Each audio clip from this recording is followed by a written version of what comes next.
In this video, I want to take a moment and review the different techniques we've talked about in controlling the camera or using the camera, and then talk about the assignment that I want you to do with these skills.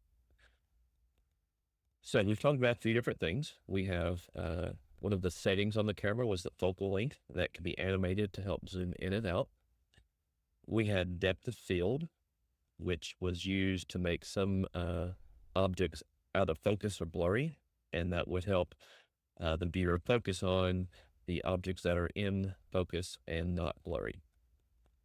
We had the track to constraint that would help you make sure the camera focused on the object that you wanted it to.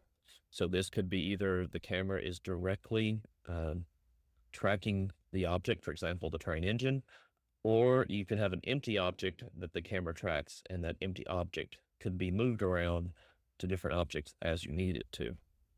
We have a dolly system, and that's where the camera is parented to an object, or you could put it straight to the path to move the camera in a very clear and defined way.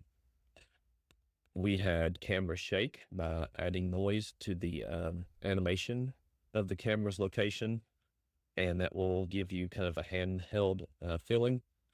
And last, we did the walk or fly navigation to animate the camera's movement. Sorry, I had the wrong button there. So your assignment, you're going to create 2 different animations of your train scene. And you can pick if you're on a hill looking down at the train, or if you're on top of the train, seeing where the train is going. You can be as creative with this as you want. And each animation needs to be no less than 360 frames. So that's roughly 15 seconds. And I want you to use at least 3 of the camera techniques we've covered between the 2 videos. So you don't have to use 3 in each video, but you have to use a total of 3. So for example, one video could use the dolly setup and the camera shake, and the second video could use the walk navigation to control the camera's path. So I will put these notes in Google Classroom so you can pull them up and have access to those. And what you'll need to do is open your train file, and then go to file and say as, and just save one of them as train animation 1, and then we'll save it again as train animation 2. I need to reword that one, but you know what I'm getting at.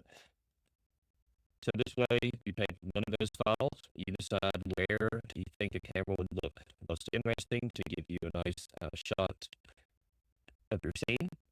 So let me switch to layout. So let's say that I'd like the camera to be up here on the mountain, somewhere in this area. So I'm just going to use Control-Alt-Number-Pad 0 to bring the camera there.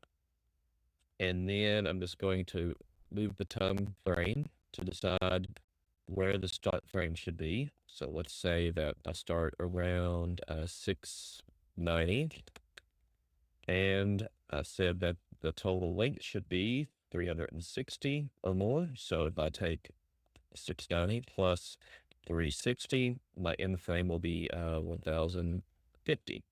So I can just play this, and I'm just going to do this kind of quickly here, just to make sure that we have the train coming through the scene, and it goes out.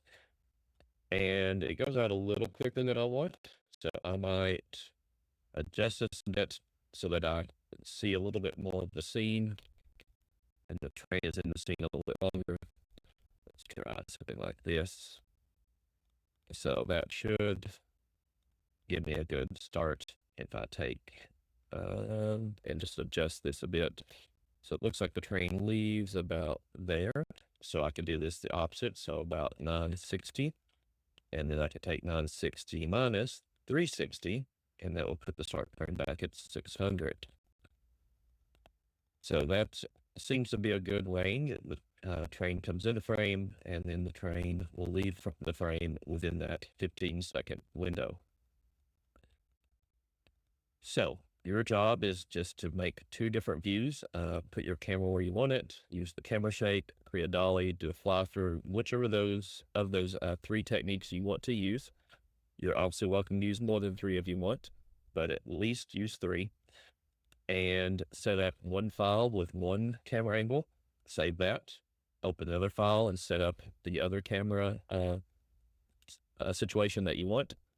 And then in the next video, I'll review settings to prepare the render and go through the rendering process. And we should hopefully get this wrapped up pretty soon.